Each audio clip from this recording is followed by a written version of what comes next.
السلام علیکم ورحمۃ اللہ وبرکاتہ۔ بسم اللہ الرحمن الرحیم۔ دوستو، خلیفہ ہارون الرشید عباسی خاندان کا پانچواں خلیفہ تھا۔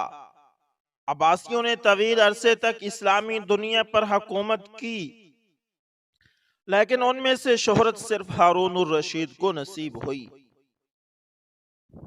ہارون الرشید کے دور میں ایک بار بہت بڑا قحط پڑ گیا۔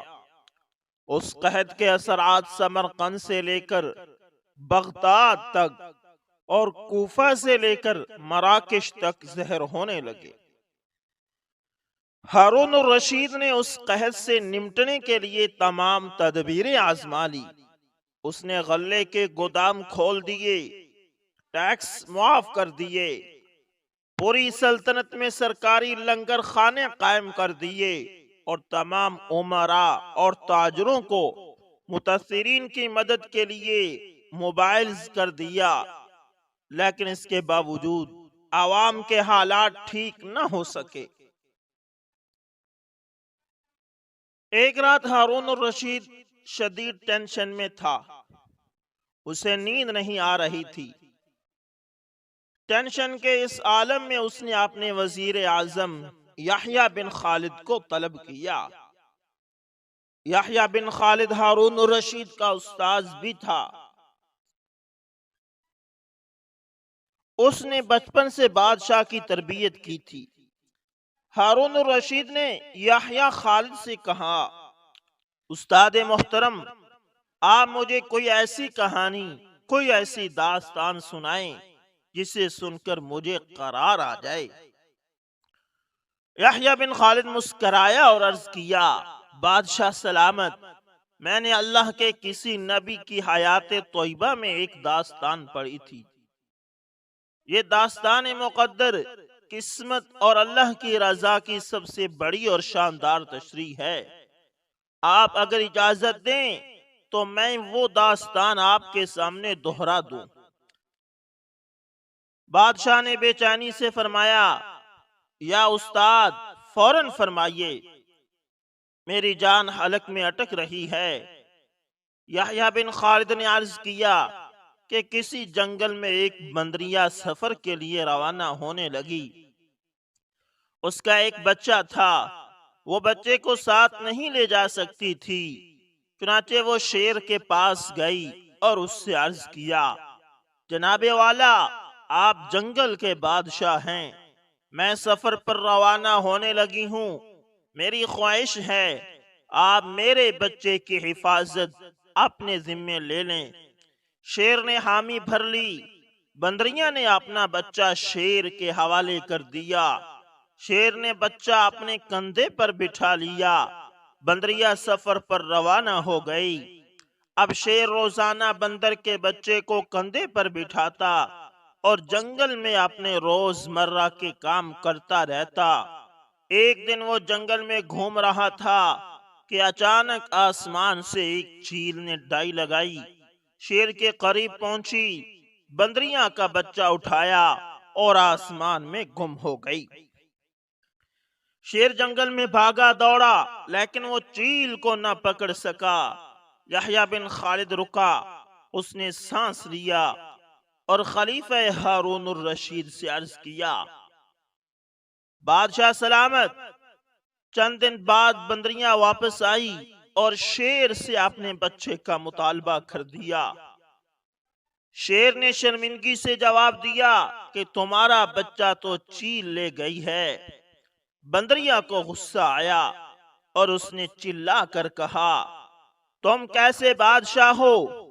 تم ایک امانت کی حفاظت نہیں کر سکے۔ تم اس سارے جنگل کا نظام کیسے چلاؤ گے؟ شیر نے افسوس سے سر ہلایا اور بولا، میں زمین کا بادشاہ ہوں۔ اگر زمین سے کوئی آفت تمہارے بچے کی طرف بڑھتی تو میں اسے روک لیتا، لیکن یہ آفت آسمان سے اتری تھی اور آسمان کی آفتیں صرف اور صرف آسمان والا ہی روک سکتا ہے۔ یہ کہانی سنانے کے بعد یحییٰ بن خالد نے ہارون الرشید سے عرض کیا، بادشاہ سلامت، قحط کی یہ آفت بھی اگر زمین سے نکلی ہوتی تو آپ اسے روک لیتے۔ یہ آسمان کا عذاب ہے، اسے صرف اللہ تعالی ہی روک سکتا ہے۔ چنانچہ آپ اسے رکوانے کے لیے بادشاہ نہ بنے، فقیر بنے، یہ آفت رک جائے گی۔ دنیا میں آفتیں دو قسم کی ہوتی ہیں، آسمانی مصیبتیں اور زمینی آفتیں۔ آسمانی آفت سے بچنے کے لیے اللہ تعالیٰ کا راضی ہونا ضروری ہوتا ہے، جبکہ زمینی آفت سے بچاؤ کے لیے انسانوں کا متحد ہونا ضروری ہوتا ہے۔ وسائل کا بھرپور استعمال اور حکمرانوں کا اخلاص بھی اس میں درکار ہوتا ہے۔ یحییٰ بن خالد نے ہارون الرشید کو کہا تھا کہ بادشاہ سلامت، آسمانی آفتیں اس وقت تک ختم نہیں ہوتی جب تک انسان اپنے رب کو راضی نہیں کر لیتا۔ آپ اس آفت کا مقابلہ بادشاہ بن کر نہیں کر سکیں گے، چنانچہ آپ فقیر بن جائیے، اللہ کے حضور گر جائیے، اس سے توبہ کیجئے، اس سے مدد مانگیے۔ دنیا کے تمام مسائل اور ان کا حل کے حل کے درمیان صرف اتنا فاصلہ ہوتا ہے جتنا ماتھے اور جائے نماز میں ہوتا ہے۔ لیکن افسوس، ہم اپنے مسائل کے حل کے لیے 7 سمندر پار تو جا سکتے ہیں، یورپ، امریکہ، برطانیہ، کینیڈا تو جا سکتے ہیں، لیکن ماتھے اور جائے نماز کے درمیان موجود 5 انچ کا فاصلہ طے نہیں کر سکتے۔ ہاں دوستو، ہم مسائل کے حل کے لیے 7 سمندر سفر کر سکتے ہیں، دور دور جا سکتے ہیں، لیکن اپنے ماتھے اور زمین کو نہیں ملا سکتے۔ اپنا ماتھا زمین سے ملائیے اور اللہ کے ہاں گڑ گڑائیے، پھر دیکھیے کہ اللہ تعالیٰ آپ کے مسائل کو کیسے حل کرتے۔ یہ صرف اور صرف ہماری اپنی کوتاہی ہے۔ دوستو، اسی طرح کالی اور گوری لونڈی۔ دوستو، ہارون الرشید کو ایک لونڈی کی ضرورت تھی۔ اس نے اعلان کیا کہ مجھے ایک لونڈی درکار ہے۔ اس کا یہ اعلان سن کر اس کے پاس 2 لونڈیاں آئیں اور کہنے لگی، ہمیں خرید لیجئے۔ ان دونوں میں سے ایک کا رنگ کالا تھا اور ایک کا رنگ گورا تھا۔ ہارون الرشید نے کہا کہ مجھے ایک لونڈی چاہیے، 2 نہیں میں نے کہا۔ گوری بولی، تو پھر مجھے خرید لیجئے حضور، کیونکہ گورا رنگ اچھا ہوتا ہے۔ کالی لونڈی بولی، حضور رنگ تو کالا ہی اچھا ہوتا ہے، آپ مجھے خرید لیجئے۔ ہارون الرشید نے ان کی یہ گفتگو سنی تو کہا، اچھا، تم دونوں اس موضوع پر مناظرہ اور بحث و مباحثہ کرو کہ رنگ گورا اچھا ہے یا کالا۔ جو جیت جائے گا میں اسے خرید لوں گا۔ دونوں نے کہا، بہت اچھا۔ چنانچہ دونوں کا مناظرہ شروع ہوا، اور کمال یہ ہوا کہ دونوں نے اپنے رنگ کے فضائل و دلائل عربی زبان میں فی البدیہہ شعروں میں بیان کیے۔ یہ اشعار عربی زبان میں ہیں، مگر مصنف نے ان کا اردو زبان میں منظوم ترجمہ کیا ہے۔ لیجئے آپ بھی پڑھیے اور غور کیجئے کہ پہلے زمانے میں لونڈیاں بھی کس قدر فہم و فراست کی مالک ہوا کرتی تھی اور عقل و دانش کی مالک ہوا کرتی تھی، تعلیم یافتہ ہوا کرتی تھی۔ افسوس کہ آج ہمارے آزاد بھی اس تعلیم سے نہ بلد ہیں۔ گوری بولی، موتی سفید ہے اور قیمت ہے اس کی لاکھوں، اور کوئلہ ہے کالا، پیسوں میں ڈھیر پالے۔ بادشاہ سلامت، موتی سفید ہوتا ہے اور کس قدر قیمتی ہوتا ہے، اور کوئلہ جو کہ کالا ہوتا ہے کس قدر سستا ہوتا ہے۔ کہ چند پیسوں میں اس کے ڈھیر مل جایا کرتے ہیں۔ اور سنیے، اللہ کے نیک بندوں کا منہ سفید ہوگا، اور دوزخی جو ہوں گے منہ ان کے ہوں گے کالے۔ بادشاہ سلامت، اب آپ ہی انصاف کیجئے گا کہ رنگ گورا اچھا ہے یا نہیں۔ بادشاہ گوری کے یہ اشعار سن کر بڑا خوش ہوا، اور پھر کالی سے مخاطب ہو کر کہنے لگا، سنا تم نے؟ اب بتاؤ کیا کہتی ہو؟ کالی بولی، حضور، بے مشک نافع کالی قیمت میں بے شعلی، بے روئی سفید اور پیسوں میں ڈھیر پالی۔ کہتی ہے کہ کستوری کالی ہوتی ہے مگر بڑی گراں قیمت، اور پیش قیمت مگر روئی جا کے سفید ہوتی ہے، یعنی روئی یہ سفید ہوتی ہے، بڑی سستی مل جاتی ہے، اور چند پیسوں میں اس کے ڈھیر مل جایا کرتے ہیں۔ اور سنیے، آنکھوں کی پتلی کالی ہے، نور کا وہ چشمہ، اور آنکھ کی سفیدی ہے، نور سے وہ خالی۔ بادشاہ سلامت، اب آپ ہی انصاف کیجئے کہ رنگ کالا اچھا ہے یا نہیں۔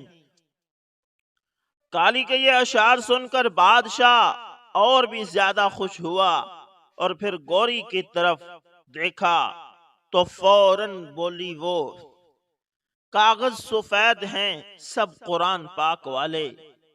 کالی نے جھٹ جواب دیا، اور ان پہ جو لکھے ہیں قرآن کے حرف کالے، یعنی اور گوری نے کہا کہ قرآن مجید کے جو کاغذ ہیں، جو اوراق ہیں، وہ تو سفید ہوتے ہیں، اس لیے مجھے ترجیح دو۔ لیکن کالی نے اس کا کیا جواب دیا کہ ہاں، مانا کہ اوراق سفید ہیں، لیکن جو ان کے اوپر حروف لکھے ہیں وہ تو سیاہی لکھے ہیں نا، وہ تو کالے ہی لکھے ہیں۔ کالی نے یہ جواب دیا۔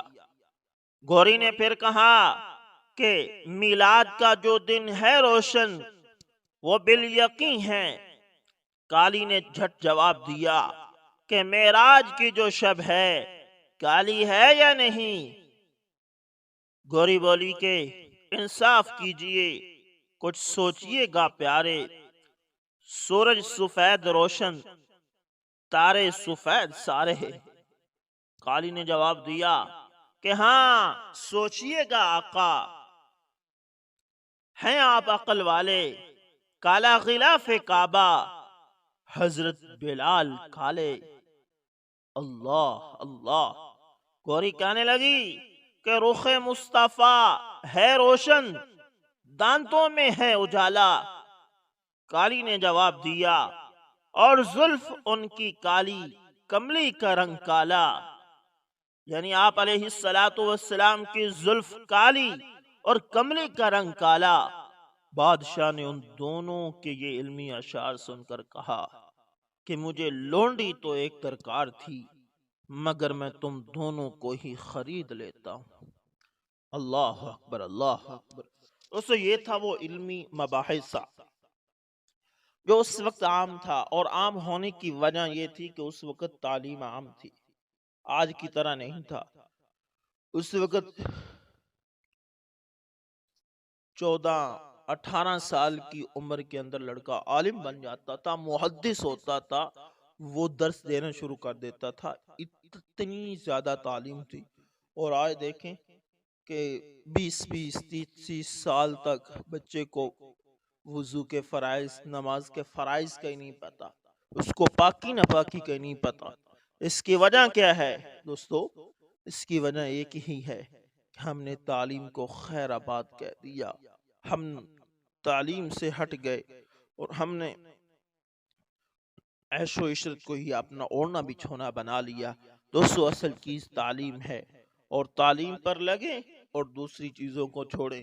ایک اس کے اندر ہم نے یہ سیکھا، اور ایک بات یہ تھی کہ دوستو، مصیبتوں کی بہت ساری قسمیں ہوتی ہیں۔ ہر مصیبت کے اندر اگر آپ اللہ تعالیٰ کو ساتھ رکھیں گے تو اللہ تعالیٰ آپ کے لیے آسانیاں فرمائیں گے۔ اگر اللہ تعالیٰ کو سامنے نہیں رکھیں گے، اللہ تعالیٰ کو ساتھ لائیں گے، تو پھر آپ کے لیے مشکل ہے۔ افسوس یہ ہے کہ ہم اپنے مصائب اور اپنی پریشانیوں کو حل کرنے کے لیے پیسہ تو اکٹھا کرتے ہیں، جگہ جگہ جاتے ہیں، ہو سکے تو اپنے ملک کو بھی خیر آباد کہہ دیتے ہیں، ملک چھوڑ کر دوسرے ملک روانہ ہو جاتے ہیں، لیکن یہ 5 انچ کا جو فاصلہ یہ طے نہیں کرتے یار ادھر بھی اللہ نے دینا ہے، ادھر بھی اللہ نے دینا ہے، تو ادھر اللہ سے مانگو، اللہ آپ کے لیے راستے کھولے گا۔ امید کرتا ہوں دوستو ویڈیو اچھی لگی ہوگی، پسند آئے تو لائک شیئر کومنٹ اچھا سا لازمی کریں۔ ملتے ہیں کسی نیکسٹ اچھی سی ویڈیو کے اندر، تب تک کے لیے دوستو اللہ حافظ، جزاکم اللہ خیر۔